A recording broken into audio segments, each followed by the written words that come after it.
মানুষের বোঝা যারা হালকা না করে আরো ভারী করে দেয়, যারা মানুষের দুঃখের বোঝা বাড়িয়ে দেয়, কষ্টের বোঝা বাড়িয়ে দেয়, আল্লাহ কিন্তু ওই মানুষগুলোকে বিভিন্ন ভয় ঢুকিয়ে দেয়। আমেরিকা আজ দাবানলের মতো জ্বলতেছে। আপনি একটু পেছনে কয়েকদিন ঘোরেন তো, গাজায় কত মানুষকে ঘর বন্দি করে, কত শিশুকে, কত বৃদ্ধকে, যুবতী মেয়েদেরকে আপনি আগুন লাগিয়ে দিয়েছেন, ঘরে তালা লাগিয়ে। তাদের যে কান্না আমি ভিডিও দেখেছি, কি হাউমাউ করে কাঁদতেছে তারা। ওই মানুষগুলো ওই সময় বলেছিল, রব্বানা আখরিজনা মিন হাদিহিল ক্বরিয়াতি যালিমি আহলুহা ওয়াজআল লানা মিন লাদুনকা ওয়ালিয়্যা ওয়াজআল লানা মিন লাদুনকা নাসীরা। হে আল্লাহ, তুমি এই জনপদ থেকে আমাদেরকে বের করে নাও, এই জালেমদের জনপদ থেকে আমাদেরকে বের করে নাও, অথবা তুমি তোমার পক্ষ থেকে সাহায্যকারী পাঠাও। ওদের দোয়া আল্লাহ একেবারে ফেরত দেবে? আজ যেভাবে জ্বলতেছে আমেরিকা, আপনি তাকান। আজকে সকালবেলা কিছু আলেমদেরকে ডাক দিয়ে বলছে, যত প্রযুক্তি ছিল আমাদের আগুন লেভানোর, কোনোটাই কাজ হচ্ছে না, যত দেয় আরো আগুন ধরে। সুতরাং তোমাদেরকে দায়িত্ব দিলাম, তোমরা আজান দাও। এখন আজান দিতে বলছে।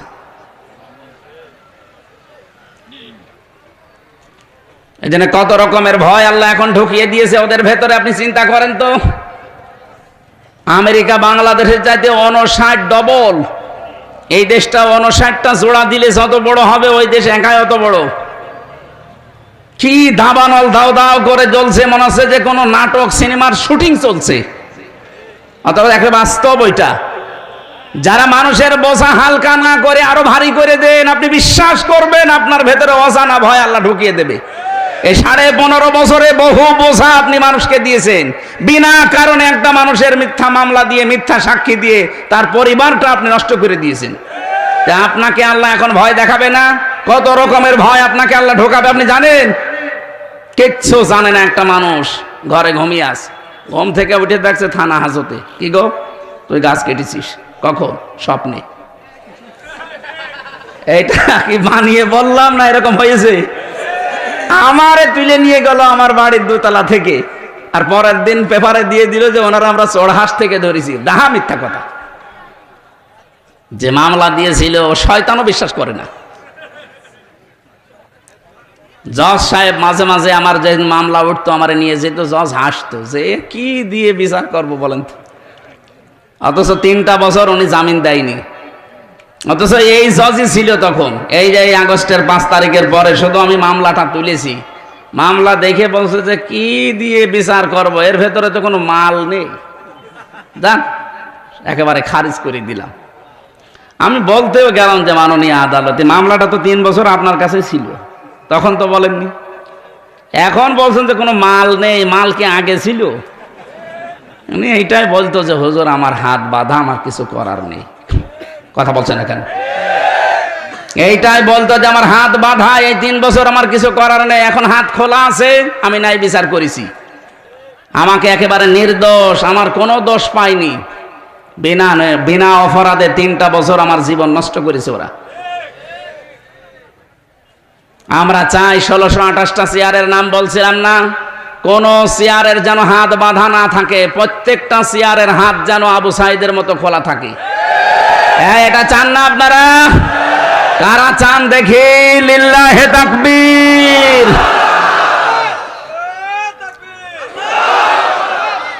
আলহামদুলিল্লাহ। তো এইটার জন্য হাত খুলতে হলে এটা লাগবে, এটা ছাড়া সম্ভব না। যত নিয়ম নীতি নিয়ে আসেন না কেন, আবার হাত বাঁধা হয়ে যাবে। কে কথা বলে না কেন? হাত আবু সাইদের মতো খুলে রাখতে হলে এইটা লাগবে।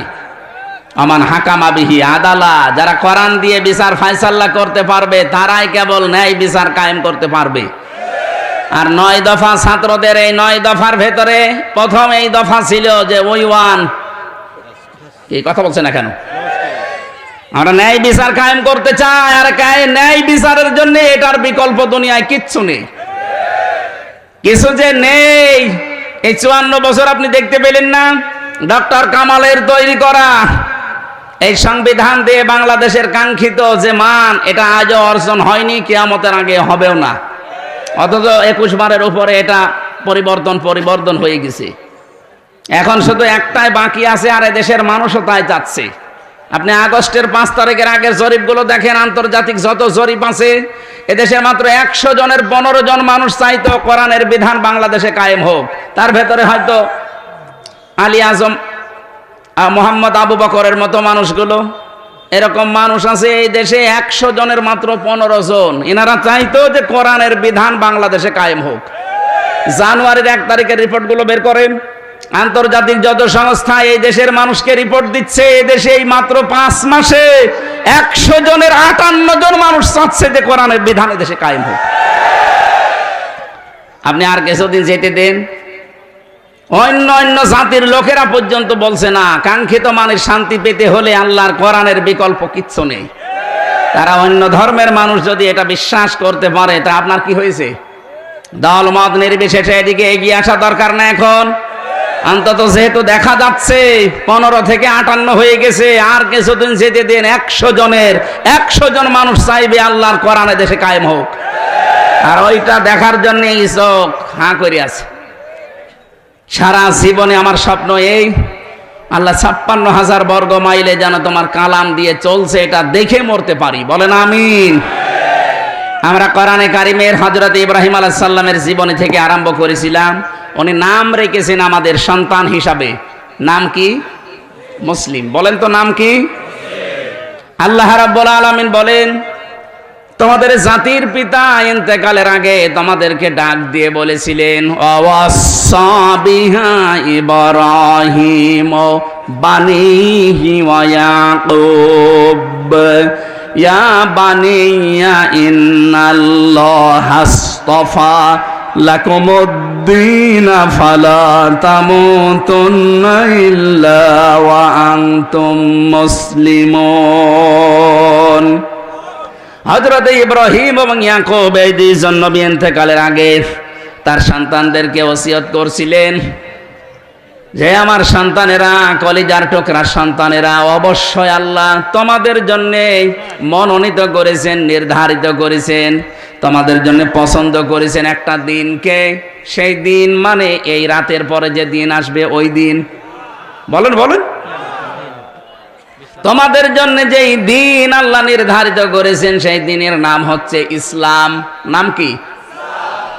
ফালা তামুতুন্না, তোমরা মরবা না, ইল্লা ওয়া আনতুম মুসলিমুন, যতক্ষণ মুসলমান হতে না পারো। এখানে যে দিনের কথা হযরত ইব্রাহিম আমাদের জাতির পিতা তার সন্তানদেরকে জানিয়েছেন, তার নাম হচ্ছে ইসলাম। ইন্নাদ-দীনা ইনদাল্লাহিল ইসলাম, আল্লাহর কাছে মনোনীত একটাই জীবন ব্যবস্থা, ধর্ম, তার নাম কি? আমা ইয়াবতাগি গায়রাল ইসলাম দীনান ফালা ইউকবালা মিন। দুনিয়াতে ইসলাম বাদ দিয়ে যে নিয়ম আপনি মানেন না কেন, কখনো আল্লাহকে রাজি করতে পারবেন না। ফালা ইউকবালা মিন, জীবনও আপনার কোনো কিছু আল্লাহর দরবারে কবুল হচ্ছে না, হবে না। ইকবালার আগে লান এসেছে, মজারের আগে লান আসলে অর্থ দাঁড়ায় বাংলা যে জীবনেও হবে না। এই জন্য ইসলাম বাদ দিয়ে যারা নাম রাখেন তাদের নাম নাম নয়। ইসলাম বাদ দিয়ে কেউ যদি বিয়ে শাদী করেন ওটা বিয়ে নয়। ইসলাম বাদ দিয়ে কেউ যদি পরিবার চালায় ওটা পরিবার না। ইসলাম বাদ দিয়ে কেউ যদি রাজনীতি করে ওটা রাজনীতি না। আরো আসতে বলেন। এই কোরআনে কারিমে আল্লাহ সূরা নিসার 34 নম্বর আয়াতে জানিয়েছেন, আর রিজালু কাওয়ামুনা আলান নিসা, পুরুষেরা হবে গাইডলাইন দাতা আর মেয়েরা হবে তাদের আজ্ঞাবহ। এই আয়াতের তাফসিরে সাইয়্যিদ আবুল আলা মওদুদী রাহমাতুল্লাহ আলাইহি উনি তাফহিমুল কোরআনে আয়াতের তাফসির করতে গিয়ে লিখেছেন যে পৃথিবীতে যদি নেতৃত্ব দিতে কেউ চায় তাকে পুরুষ হওয়া লাগবে, মহিলা হলে চলবে না। তাহলে সামনে এই বাংলাদেশে যারা নেতৃত্ব দেবে, যারা ক্ষমতায় যাবে, তারা যেন পুরুষ হয়, না মহিলা হলেও চলবে। কালান নবী সাল্লাল্লাহু আলাইহি ওয়াসাল্লাম লা ইউফলিহা কওমুন, ওই জাতি কখনোই সফল হচ্ছে না, হবেও না যে জাতির নেতৃত্বে কোনো মহিলা আছে। 54 বছরে কম বেশি এটা আমরা দেখেছি, এই জন্য আমরা সফল হতে পারিনি। সামনে যারা আসবে আমরা আহ্বান জানাবো তারা জানো। আরো আসতে বলেন বলেন। আল্লাহর পক্ষ থেকে মনোনীত যে দিন আল্লাহ দিয়েছেন, এই দিনের বাইরে যদি কেউ নেতৃত্ব দেয়, নেতৃত্ব জায়েজ নেই। আল্লাহর দিনের বাইরে কোনো মানুষ যদি রাজনীতি করে, ও রাজনীতি যেমন রাজনীতি হচ্ছে না, অর্থনীতি যদি কেউ চালায় সেটাও অর্থনীতি হচ্ছে না। জীবনের যা করবেন আপনি এই মনোনীত দিন ইসলামের বাইরে যেয়ে আল্লাহকে রাজি করতে পারবেন না।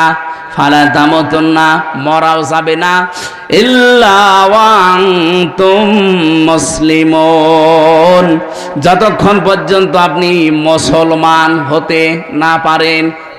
এতে প্রশ্নবোধক চিহ্ন পেয়েছি একটা, তাফসিরে ফি জিলালিল কোরআন থেকে বলছি, মুফাসসির লিখেছেন আপনি যে মুসলমান না হয়ে মরবেন না, মুসলমান আপনি বুঝবেন কি করে? এখন প্রশ্ন আসতে পারে, মুসলমান কি হয়ে বুঝবো? মানে আমি ছোটবেলায় মুসলমানি দিয়েছি। আরে ভাই, ছোটবেলায় তো ছাগলও মুসলমানি দেয়, দেয় না? তো ছাগলকে আপনি মুসলমান বলেন? কোরআনে তো আয়াতের ব্যাখ্যা আছে, সূরা বাকারার 208 নম্বর আয়াতে, ওয়াদখুলু ফিস সিলমি কাফা, তোমরা ইসলামে পরিপূর্ণভাবে প্রবেশ করো। তাহলে পরিপূর্ণভাবে যে আমি ইসলামে প্রবেশ করেছি এর চিহ্ন কি? কোরআন শরীফ থেকে আমি শোনাচ্ছি, যদি 5টা বিষয় আপনার জীবনে আপনি দেখতে পান যে 5টা বিষয় আমার ভেতরে আছে, তাহলে বুঝে নেবেন যে আমি ইসলামে পরিপূর্ণ প্রবেশ করেছি। 1 নাম্বার, আপনি আত্মসমর্পণকারী হবেন। কার কাছে?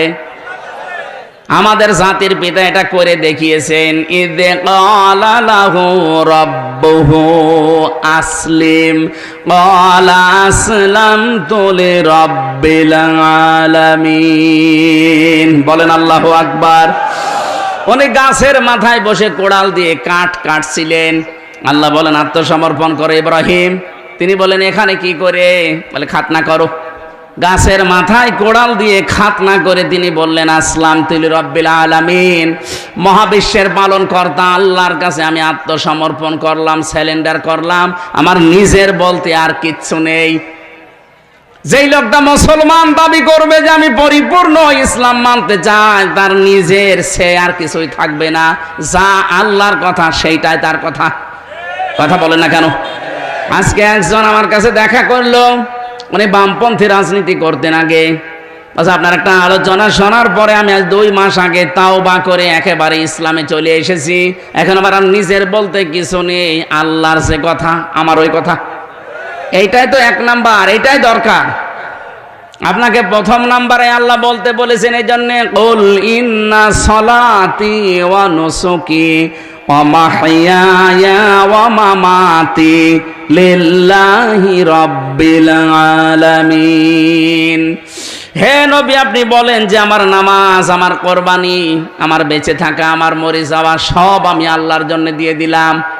তাহলে আত্মসমর্পণ যদি আপনি সব জায়গায় করতে পারেন, আপনি বুঝবেন যে ইসলামে আপনি প্রবেশ করেছেন।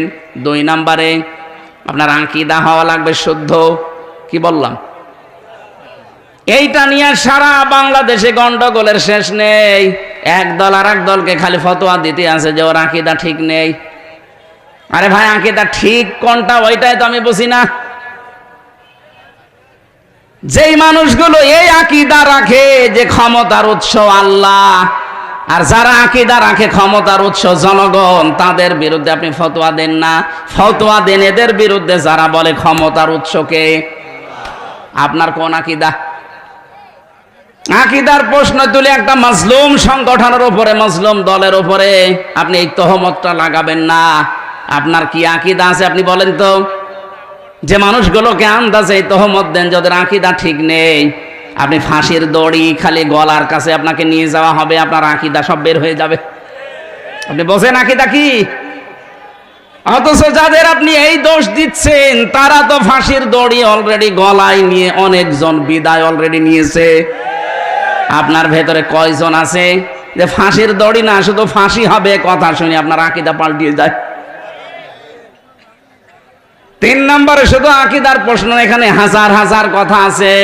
3 নম্বরে শুধু আকীদা না, আপনার চরিত্র উন্নত হওয়া লাগবে। আর চরিত্র যদি নিতেই হয় উন্নত করার জন্য, মুহাম্মাদুর রাসূলুল্লাহ তার থেকে নেওয়া লাগবে। কারণ তার চাইতে উত্তম চরিত্র এই দুনিয়ায় আর কারো। এরপরে আপনার ইখলাস লাগবে, যা করবেন এটা যেন লোক দেখানোর জন্য না হয়। এটা কার জন্য হবে? এই ইখলাসটা আমাদের অধিকাংশ ভেতরে নেই। 5 নাম্বার, আপনার লেনদেন যেন স্বচ্ছ হয়। এটা অনেক ভালো মানুষ দেখতে মনে হয়, এত বড় বড় পাগড়ি মাথায় দিয়ে দাঁড়িয়ে রেখে রাস্তা দিয়ে হেঁটে গেলে মনে হয় যে জিবরাইল হেঁটে যাচ্ছে, অথচ লেনদেন ঠিক নেই। কারো কাছে যদি একবার ধার করে জীবনে তার সাথে দেখা করে না। এই কথা বলছে না? কোন দোকানে যদি বাকি খায় ওই দোকানের সামনে দিয়ে আর যায় না। না, আপনার লেনদেন ঠিক করা লাগবে। এই 5টা বিষয় যখন আপনি দেখবেন যে হ্যাঁ আমি মেনে চলতে পারছি, 1 নম্বরে আত্মসমর্পণ আল্লাহর কাছে, 2 নাম্বার আপনার ইখলাস লাগবে, 3 নাম্বারে আকীদা বিশুদ্ধ হওয়া লাগবে, 4 নাম্বারে চরিত্র হওয়া লাগবে উন্নত, 5 নাম্বার আপনার লেনদেন স্বচ্ছ চলবে। আপনি তখন বুঝবেন যে আপনি ইসলামে পরিপূর্ণভাবে প্রবেশ করেছেন। আমি যে কথা বলতে চাচ্ছিলাম, আমাদের নবী, আমাদের জাতির পিতা ইব্রাহিম আলাইহিস সালাম তার সন্তানদেরকে যে আদেশ দিয়েছিলেন, আল্লাহ রাব্বুল আলামিন আমরাও যেহেতু তার সন্তান দাবি করি, আমরা ইব্রাহিমের সন্তান না? নাকি এই যে নতুন জাতির পিতার সন্তান? না, এটা তো বানানো। আর আমাদের যেটা ওটা বানানো না, আল্লাহ নিজে বানিয়ে পাঠিয়েছেন। সুবহানাল্লাহ বলতে পারেন নাই? এমনি এমনি বানিয়েছে।